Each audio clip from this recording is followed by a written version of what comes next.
Hello, hello, hello. Hooligan Soccer Podcast coming at you as usual with the enigmatic Qooligan and myself, Gary Striker. Qooligan, we have now we've kind of hit this air pocket as the seasons have picked back up in the European side of things, and we are on the international hiatus. We've decided to do a transfer window special, summing up the transfer window now that the dust has settled, and we can have a sort of a post-mortem on all of the craziness that has gone out across a number of teams as well. I think air pocket is a good analogy. I mean, because it's like just when the plane's taken off on all the seasons and all the leagues, all of a sudden it's like turbulence, international break, and everybody's like looking around, clutching their armrests. Right? Yeah, it's just I was then why? looking at Why this... do they do it 3 weeks into the season? It's just it's maddening to me. And then you get back, and then I think all the Champions League starts up with all the other leagues as well. So I think some of the bigger comes back teams again as well, because there's another international break in early October. October, and I think some of the big teams, they are I think they're playing something like 6 games in 20 days or something like that. If you're playing Champions League, League Cup, and also in the Premier League as well. 6 games in 20 days. I mean, it's great for us as the fans watching it, but all of a sudden, like this fixed scheduling, it's coming in, and then there's like a week and a half break for 2 international games, which is a lot of them are who cares cups. But anyway, sure, but it is what it is. That doesn't necessarily change the fact that we have an entire transfer window to try and discuss. With all of its requisite winners, losers. We're not entirely sure what's going on, and those teams that made bank, baby. Exactly. So that's exactly the way we're going to break it down as well. That's how we're doing it. We'll keep it within 30 minutes. And as always, for all of you budding listeners or sort of, aspirational fans, as well as we see in the analytics, which continues to grow, which is wonderful. Thank you.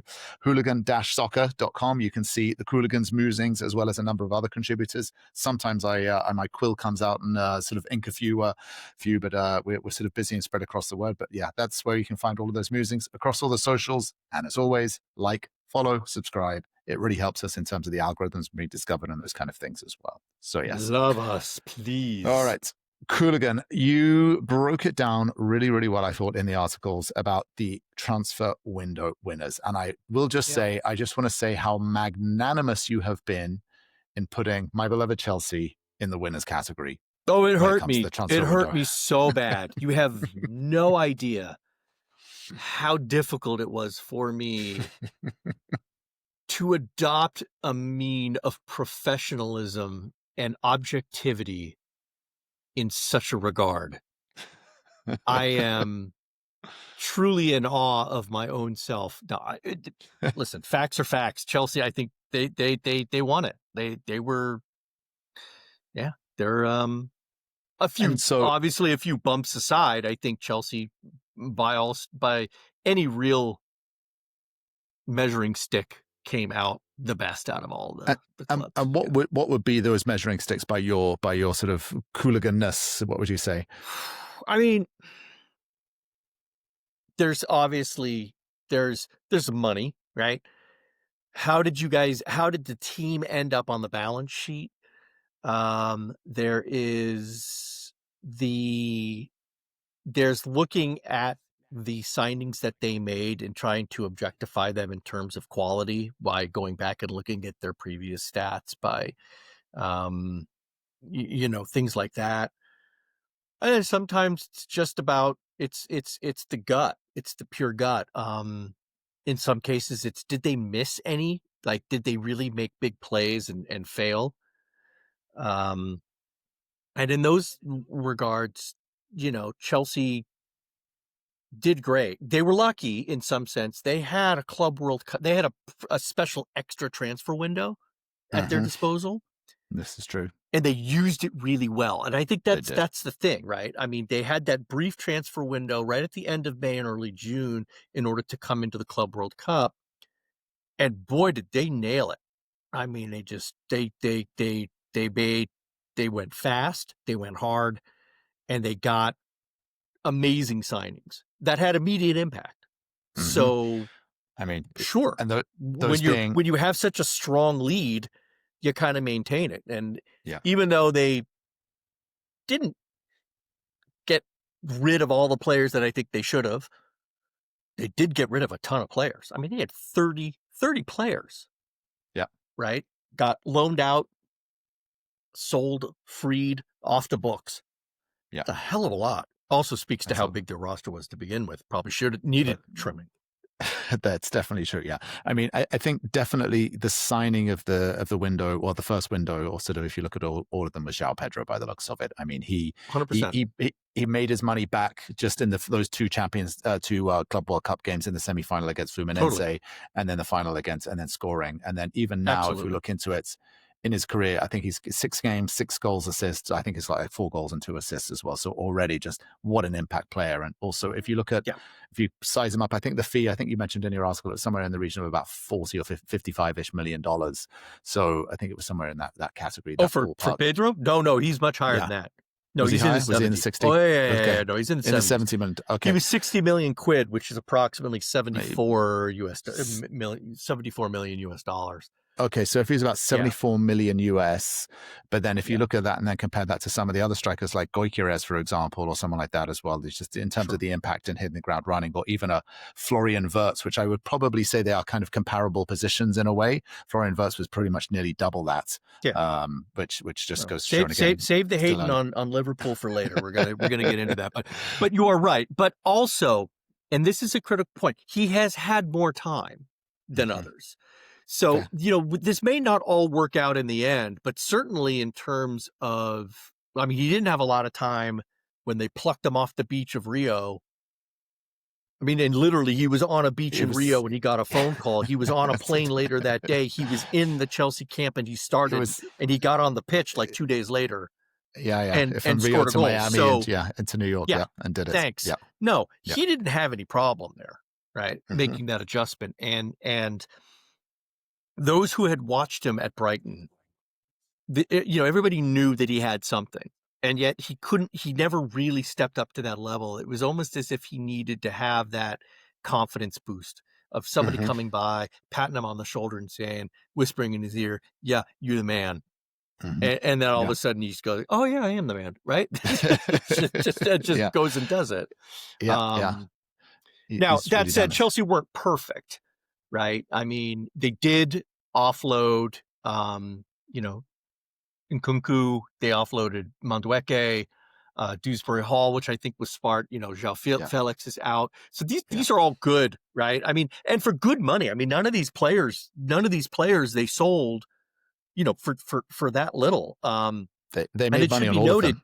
Yeah. And it should be noted that Chelsea's overall balance sheet is extraordinarily level. They're only out 10 million US like 12 million. I think 12.9 you said in your article, I think. I mean, holy crap, for as much as they spent. Yeah. I mean, they spent, 375. Yeah. And they sold 362.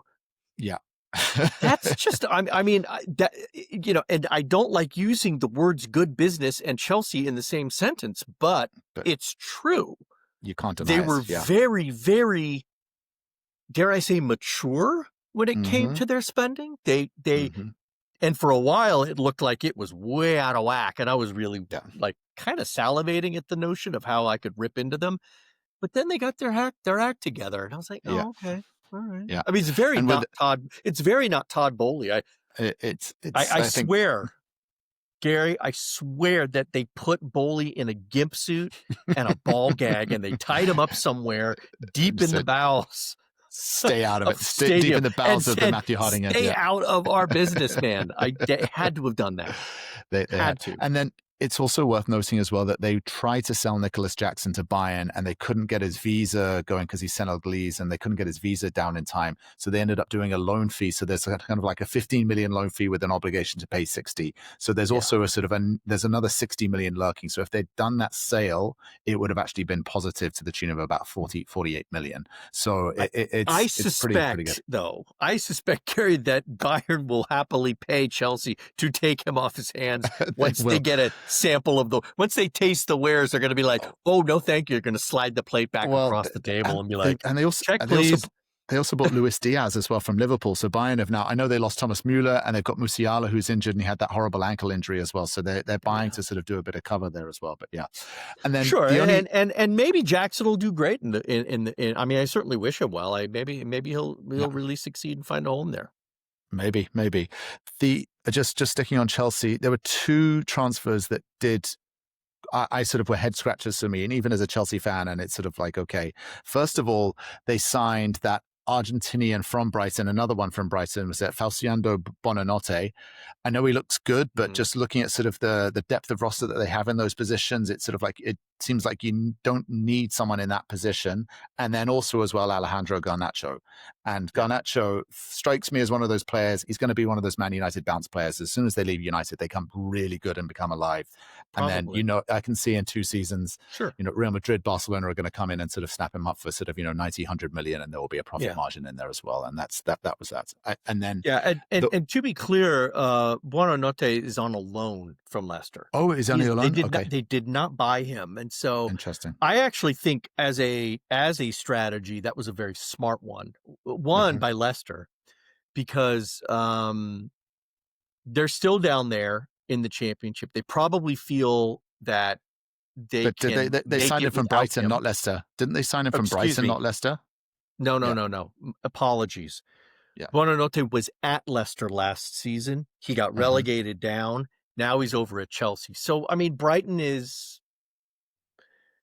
they're hedging. Brighton always plays the long game, right? They're another one of our winners, just in case you're curious at home.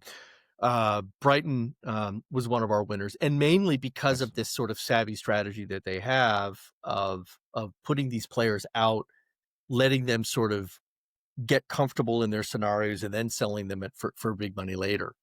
Or developing themselves, showing the world what they can do and what this player can now do, and then accepting all bidders. That's fair. That's probably, the one area that I was surprised that Chelsea did not strengthen in was the goalkeeping position. And I was really hopeful for the fact that they would maybe go and pick up Donnarumma. However, he ended up, and this is probably a good segue to go on to our next winners that we've got in here as Man City. Oh boy. Now, what has gone on there? Like, you've put them as winners, and I consider, they did a lot of business. But I gotta say, they're winners with an asterisk, and that's mainly because of all the shenanigans they got into right towards the tail end of the, towards the tail end of the window.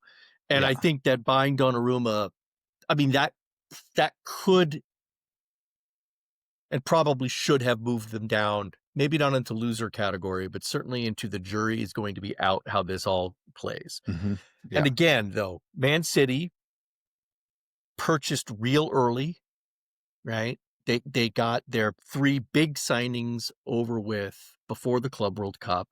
Those 3 signings all did well. And that was Rangers, Ait-Nouri, and Cherki as well, Reinders, right? Ryan Ait-Nouri, and then Ryan Cherki. Yeah. All 3 of them are good. They're all very solid, good performers, not only performed in Club World Cup, but also have performed, for Man City in the first 2 games. Now, Man City's lost those 2 games, but I don't think anybody can realistically say that they lost them because of these 3 players. Nor can they say that they lost it because of James Trafford. James Trafford made 1 mistake. Yeah. All right. He made 1 mistake, and it was a howler. Don't get me wrong, but he also made some insane saves. And for them to have gone and spent money on James Trafford, clutching him from stripping him away from Burnley, right? And he's a former City Academy kid, so it's a comfortable, landing for him. For them to go and do that and then spend money on Donnarumma makes no sense to me. Yeah, it baffles the mind. The only analogy you can have is Pep's looked at him in training and the first couple of games, and actually he's gone upstairs and said, guys, I think we made a mistake and I don't have confidence in him. We need to go again into the market and get another keeper. That's the only, unless Pep's planning on sort of doing a rotating and different goalkeepers for different situations, which I wouldn't be surprised. But again, I the way City have started this season so far, there's elements that there's some confidence wobbles both from Pep, and there's some sort of, internal sort of, the team's not looking as dominant as it used to be. I think Pep should not be looking at Trafford and other players in that, I think should be looking in the mirror, because I think it's more reflective of him than it is of anything else. And sort of his sort of lack of confidence, and also teams just getting better around them. Yeah. Right? I mean, City is no longer the top dog. They're not the alpha anymore. There are other teams that have figured out the strategy. They're familiar. They know all the players. They know how they're going to play, and they can adapt and they can adjust. And then they've also lost Rodri, and then also as well De Bruyne as well. And Rodri's he's back, but he's not 100%. And De Bruyne is out, and there is no replacement for De Bruyne. Not right away. That caliber, it's not going to be done there. So that brings City, and then you also had, I know we said Brighton. I mean, Brighton obviously just they are masters of this. I think that there's some statistic. Money, baby. I think they made money. They are like, it's a sports business, and their emphasis is definitely a sort of converging to sports and business together, and their business side of it is very, very well run. It is absolutely, and their model is 93 fantastic. million profit. That's good. That's great. And there have been years where Brighton has been in a big red wash. Absolutely. But this is just one of those years where they're rolling in the dough. Good for them. Yeah. No, they've done as always. Now you've got in your winners Newcastle. I would actually push back on this and say, I think go for it. Well, I mean, look, obviously they were negotiated well when it came to Isak, and I think, they were managing sort of two scenarios, right? Managing Liverpool and trying to sort of goose the price up as much as they can, but then thinking maybe, do we stay or do we stick or do we twist with Isak and hold him? He obviously made it very, very abundantly clear that he was, his personality. He's not done a Mark Gay, for example, where he's just got his head down and grinded it out, which is speaks to his personality. Yeah. However, with Newcastle, they knew ahead of time that Isak was itching for a move and trying to get out. And with all of the sort of available strikers that were going around, they ended up landing on, was it Nick Woltemade from Stuttgart? Oh, that was the striker that they signed as his replacement? Yeah. Woltemade. And I mean, I had to Google him and check him out as well. So similar to Voldemort. It's hilarious. If somebody hasn't quite done that meme yet, they really should. But it's like, never heard of this guy. Who is he? And then look, if you look at all the players that were around, there was Ekitike. I know Liverpool did really well in getting him, and sort of, some of the other. Jackson was available. I really thought Newcastle would have gone for Jackson and spent, 60, 70 million and had a profit there, and taken some of the Isak money, but they didn't go for it. So I think Newcastle lost their best player, and I don't think they've replaced him with a like-for-like replacement. That's for sure. There's some arguments on that one. He's very tall, more of a traditional 9 than Isak is. I've seen him play at various times, either for German national team or clips from here or there. Very silky. He actually moves surprisingly well, fluidly, and has very good ball control for somebody his size. So he may end up being a surprise. And I'm kind of hedging on the fact that he will surprise many people. Kind of the way like Chris Wood has for Forest, right? Again, people are like, they didn't see it. They didn't understand. How could somebody who's like that, who plays like that, fit into today's modern game? Well, they do. Nick may be a surprise too. So we'll have to wait and see. I could have put him in the jury out, but I just think that them getting rid of Isak for the money they wanted was just too big of a win for them. Yeah, no, it was a big result. Yeah. And if they hadn't done that, they would have been probably the biggest loser in the group. Right. But this, sometimes the swings are big, and this happened to be one of those big swings. Indeed. I mean, similarly, you could make an argument that I put Everton in the winner's circle, and Everton actually had a really terrible transfer window, with one exception. Jack, baby, yeah, he's found a right home in that new stadium. The Cavs are back, ladies and gentlemen, and just for that, just for giving Grealish a place where he can kind of be himself. And not only is he being himself, he's tearing through the opposition, doing it, 4 assists just in 2 games. Yeah. If that continues, that will be the coup of the transfer window. It will, It's a straight up well, loan. It's a loan, and it's a buy him as well. But I agree, he's definitely that type of player that is, when he's the star player, he performs a lot better versus being in a sort of galaxy of stars in a way. He is not a system player. Yeah, that's true. Speaking of big swings, Liverpool, now I think everyone's obviously aware of this, broke the British transfer record twice in the same season. Twice. First of all with Florian Wirtz, who is yet to come good, and he's probably the least exciting sort of prospect so far in terms of what we've seen so far. Again, maybe give him a bit of time, he gets to settle, maybe understanding the scouts from his Leverkusen, beloved Leverkusen, is going to be a little bit of a challenge. However, I do think that Ekitike has hit the ground running, and he looks good. I really do like the look of Ekitike.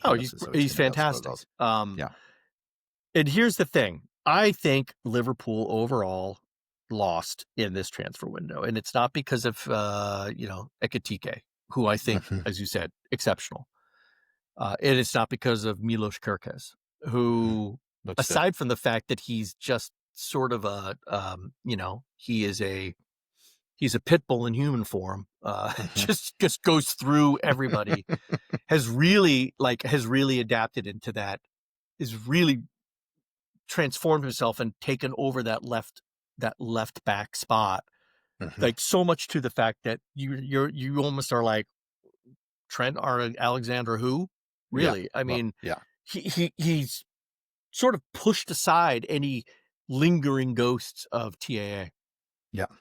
Or Trent, as he's now known in Spain. Yes, or El Trento, or whatever you want to call him. But I think Wirtz is a dud. I think Wirtz is not just a dud now. I think he'll continue to be a dud. I didn't like the signing to begin with. I didn't like the price. It's no good.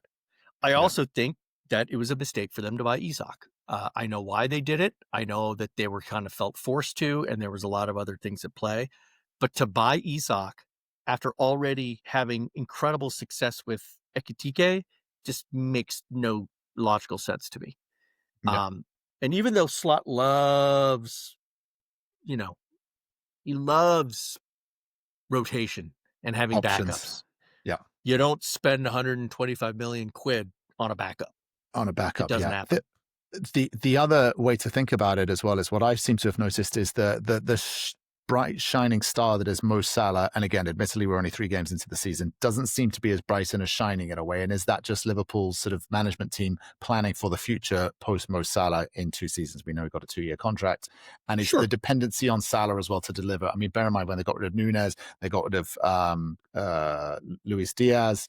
Unfortunately, obviously, terrible sort of Diego Jota, another signing. Obviously, that was obviously horrific. Obviously, him passing away as well. So they also got rid of Gerald Kwanzaa, which I found to be a little interesting, because they were obviously, and this is one of the main reasons why I think Liverpool lost, they did not get a center back.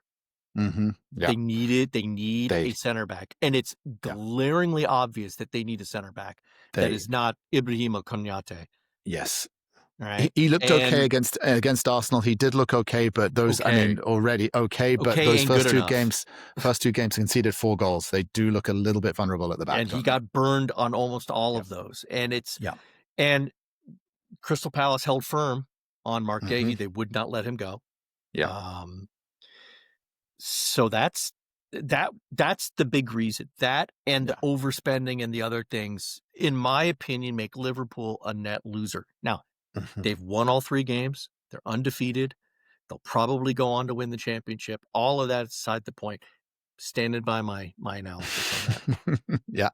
Well, we will see on that one as well, I think. But you have to also say, just given where Liverpool were last season, and then the investment and the upgrading, assuming half of those signings come good and sort of bed in well, that they're going to be dangerous. But again, I think they're trying to sort of build it now. Like it's always that saying, is you want to build from a position of strength rather than a position of weakness as well. And so the next thing will kick on, go and get a Champions League. And they're trying to, again, these Fenway Sports guys, they want to build dynasties. They want to build absolute sort of, institutional sort of, legacy teams. And that's the way you do it, is by investing it, go and bring in what they think is the best. And I know they do a lot of data and analysis. Okay, so that covers Liverpool. Manchester United, I was really shocked to see this, that they only sold 2 players. Yep. They sold 2. 13 loaned out, admittedly, and 4 released on a free. However, they only sold 2. And just looking at, again, it's I know they can't seem to get Casemiro off the books because of his wages. I know there's a whole bunch of other players that they loaned out. I think Højlund was loaned out to Napoli as well, I believe. Is that correct? Something like that, Did I see that? I believe so. Yeah. Yeah. And then, of course, selling Anthony and Garnacho. And again, these are 2 players that good sales. To be like they needed to sell them. Yeah. Well, but again, if you look at all of it, Rashford obviously loaned out as well. Couldn't sell him. Jadon Sancho loaned out. Well, they're on these massive salaries, and they're not going to go. Raheem Sterling was the same situation, right? So Chelsea can't get rid of Sterling and wants to pick up his wages. So, and I wouldn't be surprised if United's still on the hook for wages for most of these players they've loaned out. If I was Casemiro, I'm not moving anywhere. I'm not going back to Brazil yet. I'm going to stay in Manchester for another 2 years and collect my $300,000 a week, right? They did not do great. They did not do great, except for one very, very clear, one great signing, and that was Brian Mbeumo from Brentford. That was, you're a big Mbeumo fan. He is the real deal. He's really good. Well, at Brentford, he was the real deal.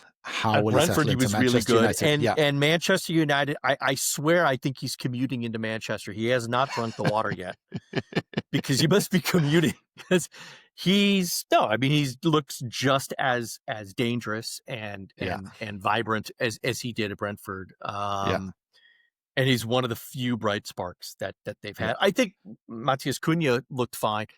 He pulled up lame in their third game. Let's hope he goes in. But I think Šeško has got the same problems that Wirtz does. He's come in, he got the big money, he's the guy, but there's an awkwardness to him. He just is uncomfortable. He doesn't look like, it's and so I don't know what's going on. That club is just an absolute enigma, a flaming dumpster enigma to me. I will repeat it again. I think there's a strong possibility that they get relegated if they perform like they did last season. Keep saying that, man. If you keep saying it, then it might happen. Thoughts become things.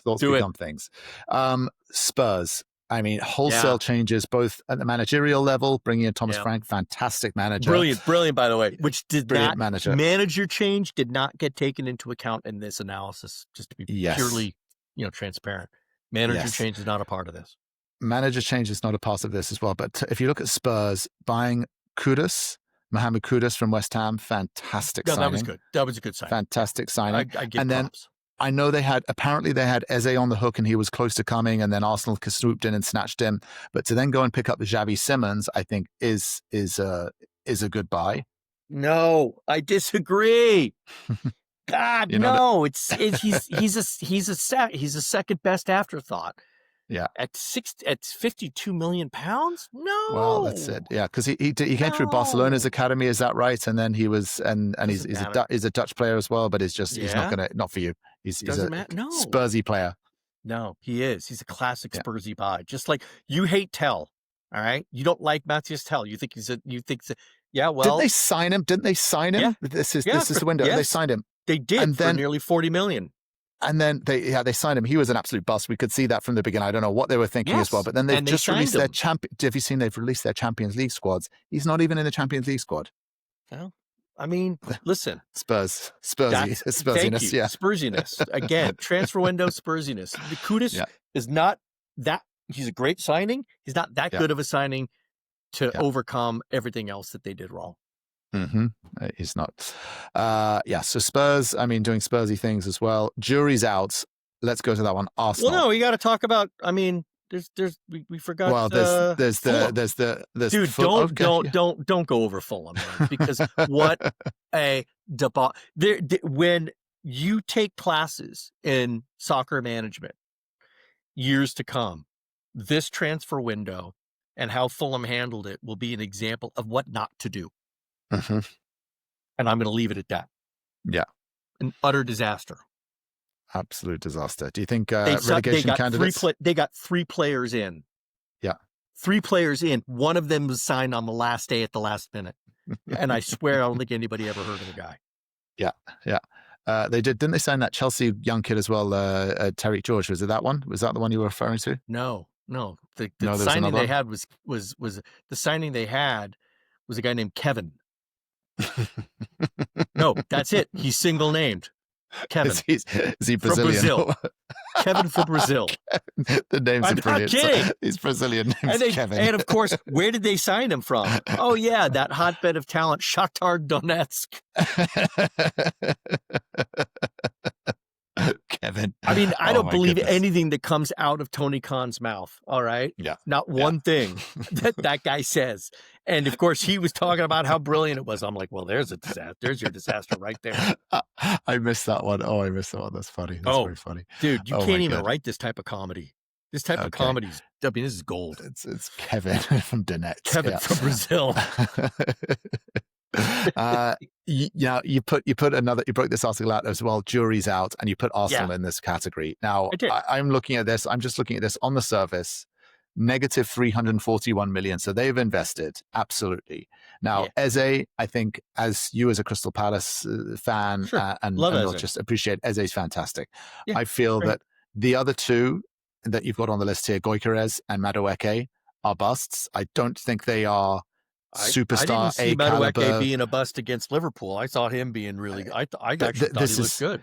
This is classic Madueke. He did this at Chelsea for the last 2 seasons. He's a phenomenal dribbler. He's got wonderful pace. He gets himself into these positions, but he just makes the wrong decision in the final third. That is what would frustrate me the most about him as well. And I don't, unless Arteta has some sort of way with him or can coach the decision making into him.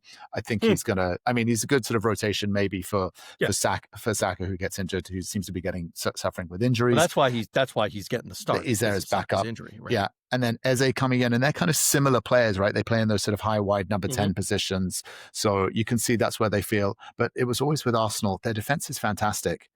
Their striker, their goals are the problem. We saw that against Liverpool. They didn't look like they sort of wanted to go and score. They thought they were just going to play for the set pieces. And while Gyökeres was lighting up the Champions League and the Portuguese League at Lisbon last season, this is a different type of animal.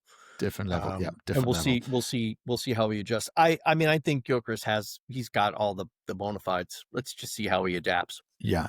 They need a bit of time. That's true. Forest, we've got sort of juries out. While I do not take into account managerial change in this particular thing, I don't think. I like Nottingham signings. I think they're all good prospects that have bright futures if they're given the right system and the right type of guidance. The problem is I don't think Nottingham is going to be the team that would do that right now. Mm-hmm. Not with Nuno being on the hot seat and not likely to come back after this international break. Yeah. That just throws everything into it. All of that just kind of throws all of the transfer window stuff out until then. Yeah, that's fair. We'll see. Yeah, it does look like he's on thin ice, and I don't see him lasting longer. You've also done the same thing as well for West Ham as well. I mean, they've spent negative $94 million. Yeah. I'm looking at all of these guys that they've signed, and I'm like, I just don't see how they're going to save them and how they're going to replace Kudus and sort of how they're going to do well there. Again, not sure, right? I think I'm going to say one thing. Diouf is good, very good. Mm-hmm. Haji Diouf is already got 2 assists. He's already drawn a penalty. It's like he is a dangerous outside back. Todibo is a good defender. That was smart. And Hermansen, is a solid goalkeeper. It didn't help that they had a 5-0 complete shit the bed against Chelsea, right? Yep. But if Potter can survive, and if the team can finally get some sort of ground under their feet, not this quicksand that they're treading in now. These transfers, I think, are solid enough to give them a good foundation. We just have to wait and see. That's why it's jury out. Fair enough. And then just as we're bumping up on time here, Bournemouth, Brentford, and Palace all net positive, and actually all Wolves as well. That's right. Net positive on a financial side. I think. financially successful. Yeah. I mean, listen, I still think that Brentford is high in my relegation group, only because Frank leaving. It's a big loss. Took a chunk of their soul out, right? Yeah. And so that's different. But I don't think that any of the moves that they made were particularly dire, bad, ill-advised. I think the same thing with Bournemouth. They sold well. These clubs all sold well, sold profitably, and should have, with this new crop coming in and with their existing either academies or players, should have sufficient steel to stay up. I certainly do believe that about Crystal Palace. Interestingly, Aston Villa is profitable, and I'm not as bullish about them. They have been just disastrous, and their signings have not been great. They got rid of 27 players. Gary. Yeah, 27. Some of them they probably did need to move on, but I feel like you're right. I think that's a lot. But Unai Emery doesn't look too safe in his position, considering how they were in the Champions League last season, and I know they were going for the top part. Yeah, they don't look as though they've got off to a good start. No, and if they have European failure, he's not going to last long. Yeah. Yeah. Right. And so, I mean, the profit aside is just, they're profitable. Yeah. Yippee. I mean, not by much, like $10 million. Woo. But I don't think it was a particularly good window for them. No. Yeah. It was. I mean, but again, what I will say is they got two players. Is it two players from Man United on loan, right? They got Sancho and Lindelof. So again, well, and if it wasn't for that, they'd be in bigger trouble, right? Because I think two of their signings are very young developmental players who they signed, and they're not going to take until next year. They sent them back to their original clubs, but they're already on the books for Villa. So, those two signings for them actually pumped them up a bit. Because, I mean, I think that's smart business right towards the tail end. You go, sure, we'll take those two because they're going to need them for the rotation. And they're known quantities. They might not be great, but at least they're known. And they can do the job. So that's important, right? Yeah. Not like some 17-year-old kid out of somewhere, right? Like, who knows? Yeah. And then taking someone like Harvey Elliott, who's was showing potential and promise at Liverpool with all their signings as well. Also a great potential signing, right? Yeah, potential. And a good loan for him, because he'll actually get playing time. And that's where so Elliott's going to get a chance to see what is Elliott, what can he really do? Give him playing time. He was never going to get it with Liverpool. Yeah, that's fair. He was never going to get it with Liverpool. He had to go a little further south. Indeed. Wonderful. Well, Qooligan, we're a little bit over time as well. We got into it. Honestly, fantastic sort of a breakdown, analytical breakdown on the transfer window and all the business that's gone on in the Premier League and bouncing around. We are going to be back later on in the week to do an international roundup as well, focusing on the US men's national team as well. I think there's some African sort of confederation. There's a whole bunch of stuff to talk about. I mean, there's a lot of drama going on. Drama. Qooligan loves drama. Except in CONMEBOL. There's no excitement in CONMEBOL unless Venezuela managed to defeat Argentina. If they do that, now we have drama. But then we have drama as well. It's because there's a chance. I don't know. Is Brazil is sort of looking shaky? Is it possible that Brazil? No. They're all in. Everybody's in. Like all the biggies are already guaranteed. They've already locked in. Okay. But there's this weird squidgy middle. There's a squidgy middle that could get, and that's really where all the excitement is. Okay. Because there's three teams that could all compete for that last spot.